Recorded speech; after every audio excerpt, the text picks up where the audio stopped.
Very good morning, student. I am Asim Kumar Mandal as a physics teacher representing Santipani Higher Secondary School, Rajada. Student, today we take another question from the chapter number 5, Law of Motion. According to the exam point of view, question drive the expression for the maximum speed in a circular motion for safe driving when friction force is zero. Second one, road in plane, and third one, road is blank. मैं ये चीजों को समझाता हूँ जो यहाँ पे लिखा था. Friction force of zero, we have to calculate according to the statement of question. We have to calculate the maximum speed of moving object in a circular motion. First one, in case when friction force is zero, friction, that means a mu will be equal of zero.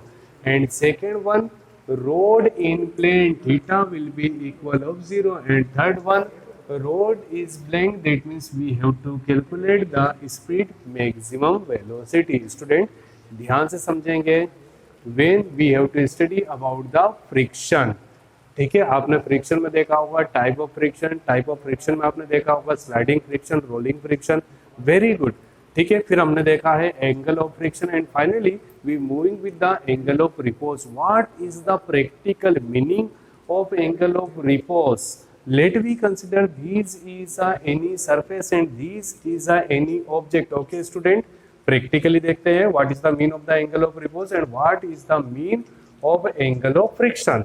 Angle of friction, ठीक है, particular ये जो surface है, okay, this plane, और ये जो surface है यहाँ पर बनने वाला एंगल कितना है, थीटा. तो इस कंडीशन में डेवलप होता है एंगल ऑफ फ्रिक्शन. बट अगर जो, ठीक है, प्लेन के रिस्पेक्ट में ये सरफेस कुछ ना कुछ एंगल क्रिएट करे तो धीरे धीरे धीरे धीरे धीरे धीरे धीरे धीरे एक ऐसा एंगल होगा जहां पर ये ऑब्जेक्ट जो कि रेस्ट कंडीशन में है अचानक स्लिप हो जाएगी. This angle are known as angle of repose. Okay student, this angle are known as angle of repose and angle of repose defined by theta. Theta is a symbol representator angle of repose. Okay student, तो कहीं ना कहीं हमने सिर्फ एक word अभी तक सीखा है इस पूरे बोर्ड में, theta. Theta that means a angle of repose and angle of repose always created towards in the direction of weight. मतलब ये जो थीटा होता है ये किसके साथ रिप्रेजेंट होता है, वेट के साथ में. इन चीजों को भी धीरे धीरे तालमेल बिठाऊंगा.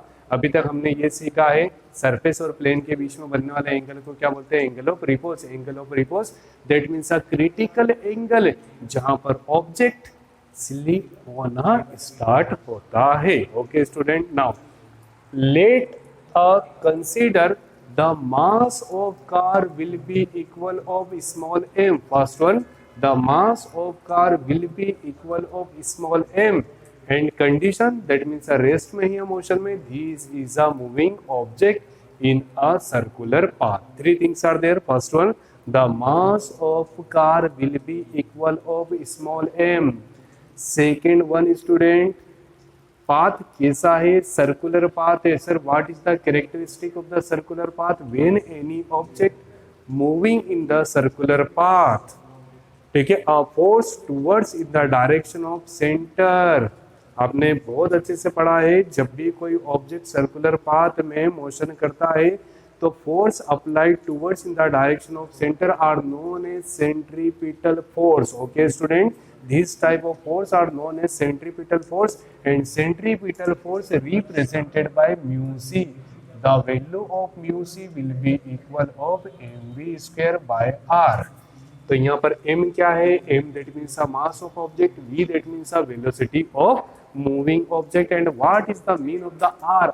r that means radius of circular path. So student, mass तो आपको समझ आ गया, पाथ कैसा, circular path and radius of circular path will be equal of small R, जैसा कि फिगर में दिया है. अब ये जो फिगर है मैं इसको बहुत अच्छे से समझाने की कोशिश करूंगा. ठीक है, मान लीजिए let we consider this is a any surface and this is a plane and angle between the surface and plane will be equal of theta. Sir ये एंगल क्यों क्रिएट होगा, ठीक है। अगर जो कार एक पर्टिकुलर इस पे चलेगी तो फ्रिक्शन फोर्स ही क्रिएट नहीं होगा, ठीक है, हमको थोड़ा सा बेंड करना पड़ेगा सर्कुलर पाथ के लिए, ठीक है। तो यहाँ पर friction force will be equal of let we consider capital F, let us consider capital F. Friction force, what is the meaning of the friction force? Friction force होता है क्या? A force which defined between the tire and surface. A force which defined between the tire and surface are known as the friction force. First one, what is the meaning of the M? Mass of car. Theta, that means the angle of repose. R, that means the radius of circular path. Now capital F, that means the friction force. Okay student. Now time to define the capital R. What is the meaning of the capital R? Let us consider a simple diagram. What is this? This is me. Smart ना? तो नीचे की तरफ जो लगता है उसको क्या बोलते हैं? वेट. वेट टूवर्ड्स हमेशा डाउनवर्ड डायरेक्शन में लगेगा. Wait will be equal of mass into gravity. And upward direction में जो लगता है उसको क्या बोलते हैं? Normal reaction. तो student, this is a capital R, that means a normal reaction, and this is a weight will be equal of mg, okay, and angle will be equal of theta. ये क्या है? Angle theta. तो ध्यान से देखिए, ये जो line है इसको मैं कैसे डिफाइन करूंगा? ठीक है, F. Let me consider this is a F, ठीक है, capital F, that means a friction force. The component of F will be equal of F sin theta, F cos theta. According to the simple theory of physics, every physical quantity consists two component, horizontal component and vertical component. तो आप ये सोचेंगे, where we define the cos theta, where we define the sin theta, component which create angle, angle के साथ बनने वाले को हम बोलेंगे cos theta. Without angle we define the sin theta. So component of F will be equal of F sin theta and F cos theta. Student, first small m, that means a mass of car. Capital F, that means a friction. Friction, that means a force between the tire and surface. Theta, that means a angle of repose. Small r, that means a radius of circular path. Capital F, that means a friction. Capital R, that means a normal reaction. The component of F, that means a F sin theta and F cos theta. Okay student. R क्या होता है? Normal reaction. और ये vertical मतलब ऊपर की तरफ कितना एंगल बनाता है? थीटा.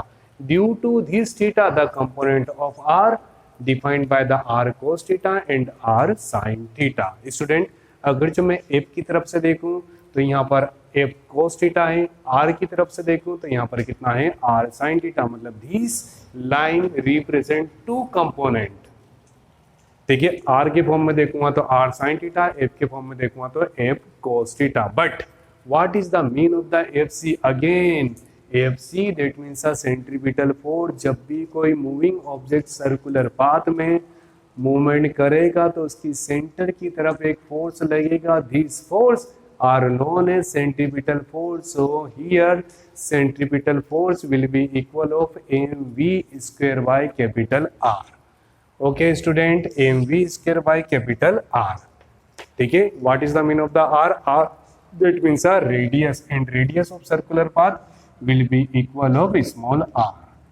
याद रहेगा स्टूडेंट, हमने जो कंसीडर करा है उसके अकॉर्डिंग यहाँ पर कितना हो जाएगा? mv square by capital R. Now simple return explanation of this diagram. ध्यान से देखिए, अगर जो हम फिर से तो हमने क्या लिखा है? What is the mean of the weight? Weight will be equal of mg. किधर है?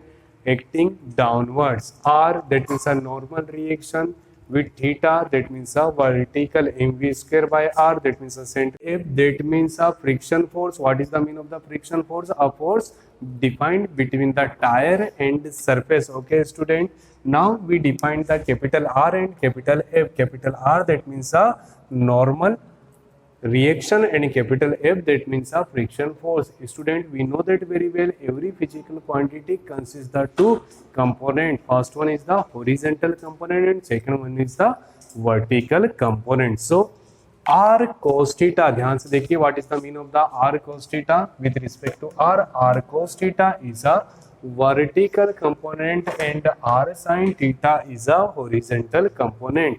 in the case of R. But in the case of the F, ठीक है, F sin theta vertical component, this is a vertically upward, this is a vertically downward, and this is a horizontal component. That means R cos theta vertical component, R sin theta horizontal component, F sin theta vertical component, and F cos theta is a horizontal component. Simple explanation.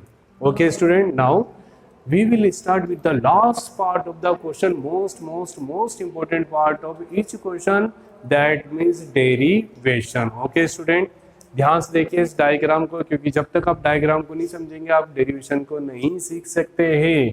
Under the condition of equilibrium balancing condition में ध्यान से देखिए, सिर्फ इस वाली line को how many physical quantities are there, R cos theta, F sine theta and weight, ये दोनों एक डायरेक्शन में है और ये दोनों ये ऑपोजिट डायरेक्शन में है, मतलब these will be equal of sum of these. So we can write r cos theta equal to mg plus f sin theta. R cos theta equal to f sin theta plus w, that means mg. Student, positive convert into the form of negative such that mg will be equal of r cos theta minus f sin theta. Equation number first.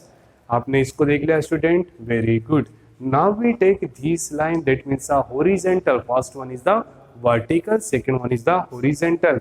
Horizontal पे भी आपको तीन चीज दिख रही होगी, f cos theta, r sin theta and centripetal force.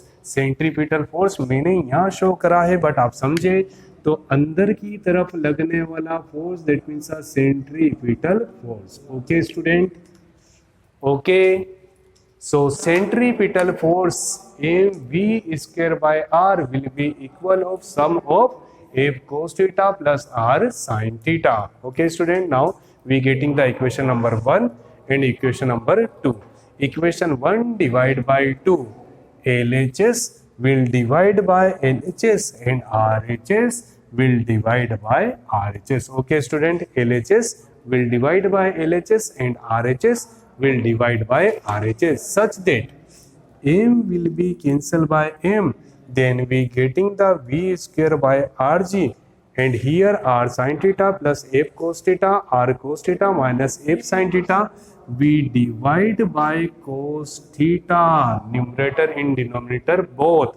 तो मैंने यहाँ भी cos से डिवाइड करा, यहाँ पर भी cos से डिवाइड करा, यहाँ भी cos से डिवाइड करा और यहाँ भी cos से डिवाइड करा. sin theta by cos theta will be equal of tan theta, cos theta by cos theta once, cos theta by cos theta once, sin by cos will be equal of tan. Okay student, finally we getting v square by rg will be equal of this. Okay, now again we divide by the capital R in numerator and denominator both, and why तो अभी समझते हैं. R by R equal to 1, F by R, R by R equal to 1, and here F by R. By definition of the coefficient of friction, we know that very well, mu equal to F by R. आपने ये इस form में देखा होगा, F equal to mu R. Okay student, so mu will be equal of F R. F by R will be replaced by mu. तो F by R की place पर हम कितना लिख देंगे student, mu. So resultant V square by RG will be equal of tan theta plus mu upon 1 minus tan theta square will be replaced by root. So finally we getting the result, maximum velocity will be equal of under the root RG tan theta plus mu and 1 minus mu tan theta. Okay student, this is a final expression for the maximum velocity when road is in the form of circular path. Okay student, I hope you getting the proper solution. But for the case number first, for the friction force is 0. What is the meaning of the friction force of 0? इसी numerical में आप mu की जगह पर कितना put कर देंगे, 0. और केस नंबर 2 में Rod in plane, that means theta will be equal of 0. Okay student, I hope you getting the proper solution related to this derivation of the chapter number 5, law of motion. Thank you so much to watching this YouTube channel of Santipani Higher Secondary School Rajada. Student, please like, share, subscribe and also study from our channel. Thank you so much.